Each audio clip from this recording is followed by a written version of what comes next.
Warner Brothers, Burbank, California. A Thursday in early April 1991.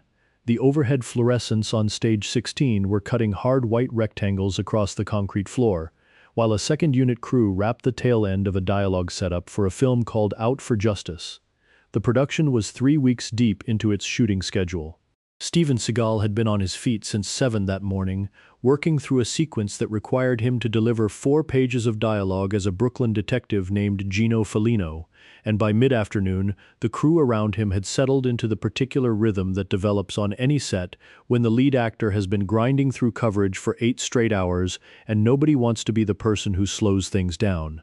12 people were on the stage that afternoon, a boom operator, 2 production assistants, a craft services attendant behind a folding cart, a handful of stunt performers who had been called for a fight sequence later in the week and were sitting around in street clothes waiting to be fitted for wardrobe, the film's stunt coordinator, a man named Gene LaBelle, and at a metal folding table near the back wall of the soundstage, drinking black coffee from a paper cup with his denim jacket draped across the back of a chair, sat Chuck Norris. Snorts. Nobody on that set except Gene LaBelle knew he was there. What happened in the next 4 minutes would become one of the most quietly devastating stories in the history of the Los Angeles stunt community, retold for 3 decades in the particular low voices that working men use when they are describing something they actually witnessed and want the person listening to understand that this is not a second-hand account and not an exaggeration and not the kind of story that gets better with repetition because it does not need to. Chuck had driven over from his place on Ventura Boulevard for one reason only, which was that Gene LaBelle was an old friend, and Chuck had been in the neighborhood, and LaBelle had mentioned on the phone earlier that week that he was coordinating on the Seagal picture and that the coffee on this particular set was better than usual. The two of them went back close to 20 years. They had met training in the early 70s, back when the martial arts scene in Los Angeles was still small enough that every serious practitioner eventually crossed paths with every other serious practitioner, and the friendships that formed in that era were the friendships of men who had seen each other work under pressure and did not need to explain themselves to one another. Chuck was 49 years old that afternoon. He had won 6 consecutive professional middleweight karate championships in the 1960s. He had retired from competition in the mid-70s. He had built a film career that stretched across 2 decades, and he had arrived on stage 16 in tan slacks and brown leather boots and the denim jacket with the same unhurried energy he brought to everything, which was the energy of a man who had spent so many years being tested that he no longer arranged his life around the possibility of being tested again. Steven Seagal was a different kind of man in the spring of 1991. He was 38 years old, 6'4", 230 pounds distributed across a frame that moved with a heavy rolling fluidity that cameras had fallen in love with 3 films ago. Snorts, Above the Law, had been the first, released in 1988, and it had done well enough that Warner Brothers had immediately greenlit Hard to Kill, which had done well enough that they had immediately greenlit Marked for Death, which had done well enough that they were now 3 weeks into production on Out for Justice, with the studio writing checks at a pace that suggested they intended to keep writing checks for as long as Steven Seagal was willing to cash them. His credentials were not invented. 12 years of living and training in Japan. A 7th-degree black belt in Aikido. The distinction of being the first Western citizen permitted to open and run his own Aikido school in Osaka, which was not the kind of distinction that got handed out to men who had not earned it. When he demonstrated technique on a training floor, the technique was real. The joint locks functioned, the throws landed, the redirections worked exactly the way the Aikido textbooks described them working. Nothing about his skill was fraudulent. The problem with Steven Seagal in the spring of 1991 was not what he could do. It was what he had concluded from what he could do. He had concluded somewhere between the second film and the fourth that his mastery of one system meant that all other systems were inferior to it. He had concluded that saying so out loud was not arrogance but clarity. And he had concluded most dangerously that no one in the American martial arts world was in a position to demonstrate otherwise. The previous year, Black Belt magazine had published its annual readers' poll, and the readership had voted Chuck Norris the action star of the year. Seagal had not appeared on the ballot. He had never spoken about this publicly. He had carried the information the way certain men carry information that contradicts the narrative they have built about themselves, which is silently and with a slow accumulating pressure that eventually finds its way to the surface at the precise moment it should not. The director called cut on the last setup of the dialogue scene. A production assistant handed Seagal a towel. He wiped his face and turned toward the craft services cart at the far side of the stage, and that was when he saw the man at the folding table. The people standing nearest to him said later that something rearranged itself in his body before it rearranged itself in his face. His shoulders shifted, his stride changed. The loose walk of a man between takes became the deliberate walk of a man who had just identified something he intended to move toward. He crossed the soundstage floor in a straight line. He did not stop at the craft services cart. He walked past it. He walked directly to the folding table where Chuck Norris and Jean LaBelle were sitting with their paper cups and their 20-year friendship and the particular ease that two old training partners carry when they have nothing to prove to each other or to anyone else in the building. Seagal did not greet LaBelle, clears throat. He looked at Chuck, who was still seated, and opened with a remark about one of Chuck's recent films. It was the kind of remark that a man makes when he is not actually interested in discussing the film but wants to establish a tone. The tone it established was the tone of a man talking down to someone he believes he has surpassed. Chuck nodded, said hello, remained in his chair, gave nothing back. Seagal kept talking. He told Chuck that the traditional martial arts had reached their expiration date. He said that Aikido had moved into territory that the older systems could not access. He said it in a voice pitched loud enough to reach the cluster of stunt performers 6 feet away, and every head in that cluster turned toward the table in the simultaneous motion of men who understand that the temperature in a room has just changed. Then he said the sentence he had apparently been waiting to say. He looked at Chuck Norris, the 6-time world champion, the man who had been competing in full-contact karate before Steven Seagal had entered high school, and he said, "Your karate is useless, Chuck." He smiled when he delivered it. The smile was the smile of a man who believed he was performing a public service by stating something obvious. The 12 people on stage 16 were now watching the folding table. Jean LaBelle set his coffee down. He set it down with the small, precise motion of a man whose hands had spent 60 years gripping lapels and sleeves and limbs on judo mats across 4 continents, and the sound the cup made on the metal surface of the table was the loudest sound on that stage for approximately 2 seconds. He did not speak. He did not stand up. He watched. Chuck looked up at the man standing over him. His expression did not change. The people who saw his face in that moment described it later using different words that all pointed at the same quality, which was the absence of surprise. He told Seagal, in the even tone of someone who had received this kind of invitation in various forms for the better part of 30 years, that he would be glad to explore the question further, but that it might be worth having the conversation on their feet rather than with one of them sitting in a folding chair. Seagal gestured toward the open quarter of the stage between the lighting rigs. He said, "Of course." He said it with the same smile. Chuck stood. He took off the denim jacket and folded it and placed it across the chair. Underneath was a white short-sleeved shirt tucked into the tan slacks. He did not warm up. He did not stretch his legs or roll his neck, or do any of the preparatory things that men do when they are about to engage in something physical, snorts. He walked to the open section of the stage the way he walked everywhere, which was simply and without theater. Seagal removed the leather jacket from the back of a director's chair and dropped it onto the seat. He stayed in the Gino Felino wardrobe. He rolled the cuffs of the dress shirt to his elbows. He settled into the Aikido-ready position that 12 years of training had hardwired into his body. Hands open at chest level, weight distributed evenly across both feet. The posture of a man whose entire system was built on the principle of receiving an attack and using the attacker's own force to end the exchange. The 12 people on the stage arranged themselves in a loose perimeter around the cleared area without anyone directing them to do so. A production assistant took 2 steps backward and pulled a second production assistant with her by the sleeve. The boom operator lowered his pole to his side. The craft services attendant stopped moving with a coffee pot suspended in one hand at the precise angle it had been at when the first words had been spoken at the folding table. Jean LaBelle picked his coffee back up. Chuck walked to the center of the open space and stopped. He did not assume a stance. His hands hung at his sides. His weight sat evenly on both feet. His eyes rested on Steven Seagal with the steady, unblinking focus of a man who had learned decades earlier that the most useful thing you could do at the beginning of any physical exchange was to simply observe, to let the other man's intentions announce themselves through his body before his body acted on them. Seagal initiated. He stepped forward and extended his left hand toward Chuck's collar. It was the foundational entry of Aikido. Secure the grip, control the opponent's structure, apply the technique. Everything else in the system depended on this first contact being established. Snorts. Chuck pivoted maybe 45 degrees on his lead foot. A rotation so compact that some of the people watching did not even register it as a defensive action. They saw Seagal's hand close. They saw it close on nothing.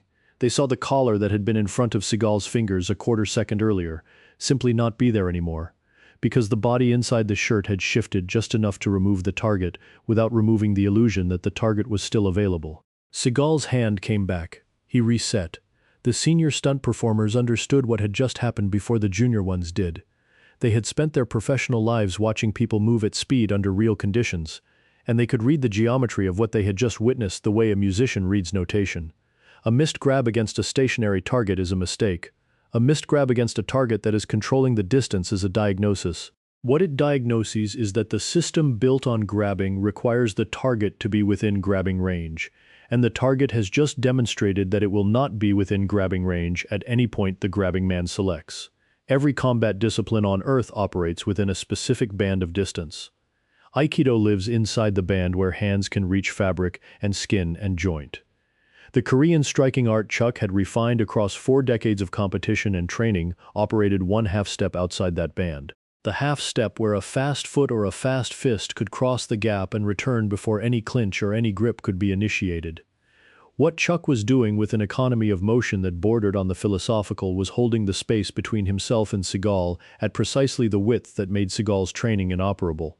Seagal came forward again, both hands this time sweeping wide, the secondary Aikido approach designed to trap whatever presented itself when the primary entry failed.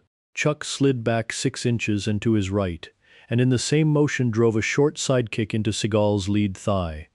The kick was calibrated, not thrown at fight-ending power, thrown at the power required to deliver a single piece of information, and the information was specific. It said, "I decide when contact occurs between us. You do not." It said, "The distance belongs to me." The data arrived in Seagal's nervous system. The data said that the man across from him was faster. Not slightly faster, categorically faster. Hogan was the 4th faster in the way that a man who had spent 40 years developing speed at a specific range was faster than a man who had spent 12 years developing technique at a different range. Seagal had exhausted his first 2 entries. The system had given him 2 doors, and both doors had been closed before he could step through them.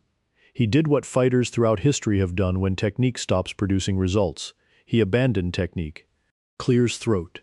He dropped his center of gravity, widened his arms, and drove forward with his full body weight, committed to closing the remaining distance by force rather than by skill. It was the motion of a man who had decided that his size and his mass and his 16 years of training would mean something if he could just get his hands on the smaller man in front of him. Chuck read the commitment before the body finished expressing it. He had been reading commitments like this since the Kennedy administration. He dropped his weight onto his back foot. His hips rotated. His left heel came up and around in a horizontal arc that traveled from the one direction Steven Seagal could not see, which was the blind side that opens up when a man tucks his head and points his eyes at the floor during a forward charge. The spinning back heel kick. The Bande Dalio Chuggy. The technique that had made Chuck Norris a name in martial arts before Steven Seagal had ever set foot on a plane to Japan. He had used it to close out tournament finals in the 1960s. He had filmed it in slow motion for 3 separate movies. He had not thrown it against a live opponent in over a decade. He threw it now on stage 16 of the Warner Brothers Burbank lot in his tan slacks and his brown boots and his white short-sleeved shirt at 49 years old, with a paper cup of black coffee still sitting on a folding table 20 feet behind him. The heel traveled through the air in a clean, fast horizontal arc and arrived at Steven Seagal's left temple, and stopped. 1 inch from making contact. Chuck held the foot in the air.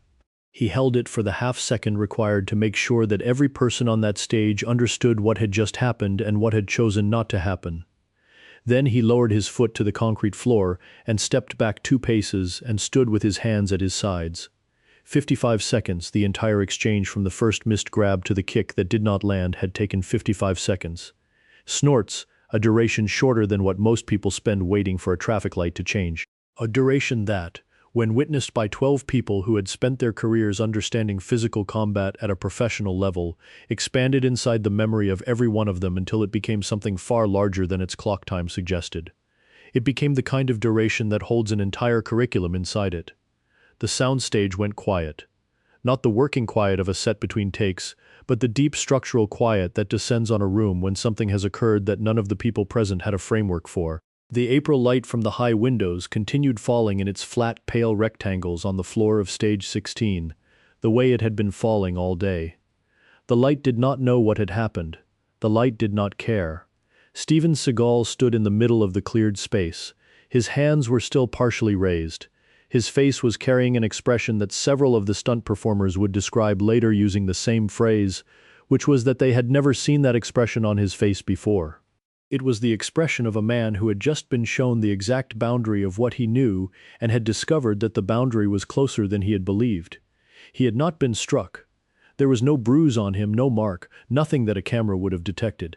But the correction had been delivered with a precision that made physical damage unnecessary. The kick that stopped 1 inch from his temple had communicated everything that a kick landing at full force would have communicated, except that it had communicated one additional thing, which was that the man who threw it had chosen not to land it. And that choice, made in front of 12 witnesses who understood exactly what they were watching, was more devastating than any knockout could have been. He walked toward Chuck. 3 steps across the cleared space. In those 3 steps, according to the men who watched from 5 feet away, a decision was being assembled in real time. The decision had 2 possible outcomes, and the 12 people watching could see both of them forming simultaneously in the way Seagal carried his weight and held his jaw and positioned his hands. One outcome was the outcome that required something difficult of him. A few honest words. An extended hand. The acknowledgement that what had just occurred deserved an honest response. The other outcome was the outcome that required nothing of him except the ability to construct an explanation that preserved the story he needed to keep telling himself. He arrived at Chuck. He did not extend his hand. He said something about the lighting on the stage affecting visibility. He said something about the fatigue from 8 hours of shooting. He said something about the timing of the kick being fortunate. He said these things in the measured voice of a man who had selected the easier path and was now walking it with the confidence of someone who believed the path would hold his weight. Chuck did not respond. He looked at Seagal for a long beat. The beat lasted maybe 2 seconds. 2 seconds is not a long time except when it is the 2 seconds during which a 49-year-old man in tan slacks is looking into the eyes of a 38-year-old man who has just chosen not to acknowledge what both of them know happened. Then Chuck nodded, once.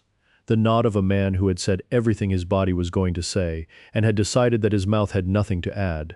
He walked back to the folding table. He picked up the denim jacket from the back of the chair. Jean LaBelle stood. The 2 men shook hands. Chuck said something quiet about calling over the weekend. LaBelle nodded. Chuck walked toward the loading dock door at the far end of stage 16. The stunt crew parted for him as he passed. Not formally. Not in any choreographed way. They simply moved aside the way working men move aside when someone walks past them who they want to see up close. Several reached out as he went by. A hand on the shoulder, a grip on the forearm. The small, wordless physical contacts that men offer when they have just witnessed something they want to confirm was real, and not something their own desire to see something extraordinary had manufactured for them. Chuck acknowledged each one with a nod. He did not stop, he did not slow down. He reached the loading dock door and pushed it open, and the April afternoon light came through the frame in a hard, bright rectangle, and he stepped through it, and the door closed behind him. Jean LaBelle sat back down at the folding table. He picked up his coffee. He took a long sip. He took it the way a man takes a sip of coffee when the thing he has just observed has confirmed something he already suspected and has also planted a new thought alongside the confirmation. He set the cup down. He looked across the empty space where the exchange had taken place. The expression on his face was one that several people in the room would recall with uncomfortable clarity for years afterward. It was not anger. It was not amusement. It was the expression of a man who was filing something away, cataloging it, making a note in the slow, precise way that a 58-year-old judo legend makes a note when he has watched a correction be offered and watched the correction be refused and has begun to consider what the next correction might need to look like. Seagal walked back to his trailer. He completed the remaining setups of the day. He hit his marks. The film would finish production on schedule and earn over $70 million at the domestic box office. He did not mention the events of that afternoon to anyone on the crew. Not that day, not that week. 3 weeks later, same sound stage, same craft services cart, same 12-foot ceilings and the same flat overhead light falling on the same concrete floor. Steven Seagal was standing near the coffee cart after a take, surrounded by a group of stunt performers, and the subject of the conversation had turned to chokes. Seagal told the group that his Aikido training had conditioned his body to resist any chokehold. He said that no human being on earth could put him unconscious. Snorts. He said it with the same practiced confidence he had carried into every room for the past 3 years. He said it standing 6 feet from Jean LaBelle. LaBelle had been waiting. Not in the anxious way that a man waits when he is planning something impulsive, in the patient, geological way that a man waits when he made his decision 3 weeks ago and has simply been allowing the correct moment to arrive on its own schedule. The moment had arrived. He offered, in his mild conversational way, to test the claim. Seagal accepted. What happened next has been confirmed independently by enough people that it no longer requires qualification. Jean LaBelle applied a choke on that sound stage, and Steven Seagal lost consciousness. The incident has been referenced publicly by Joe Rogan. It has been described by Ronda Rousey. It has been corroborated by Stephen Lambert, who had been present on stage 16 for both events. The confrontation with Chuck 3 weeks earlier and the choke that followed it. LaBelle himself addressed the matter across the following decades with the particular care of a man who neither confirmed every detail nor denied any of them. What almost nobody outside the stunt community has ever understood is the relationship between those 2 afternoons. The choke was not an isolated event. It was not Jean LaBelle deciding spontaneously to humble a younger man who had said something foolish about chokes. It was the second chapter of a story that had started 3 weeks earlier with a spinning heel kick that stopped 1 inch short of a man's temple. Chuck Norris had delivered the first correction with a restraint so complete that it gave Seagal every possible opportunity to receive it. The kick that did not land was not a failure to commit, it was a gift. It was the kind of lesson that a man who has spent his life inside the discipline offers to a man who is still new to the understanding that discipline requires, which is the lesson delivered at less than full force, because the man delivering it still believes the man receiving it is capable of learning from something less than full force. Seagal had refused the gift. He had rewritten the afternoon inside his own memory until the lesson no longer existed. He had converted a 55-second education into a story about bad lighting and fatigue and fortunate timing. And Jean LaBelle, sitting at that folding table with his paper cup and his decades of experience reading men the way other people read weather, had watched the refusal happen in real time.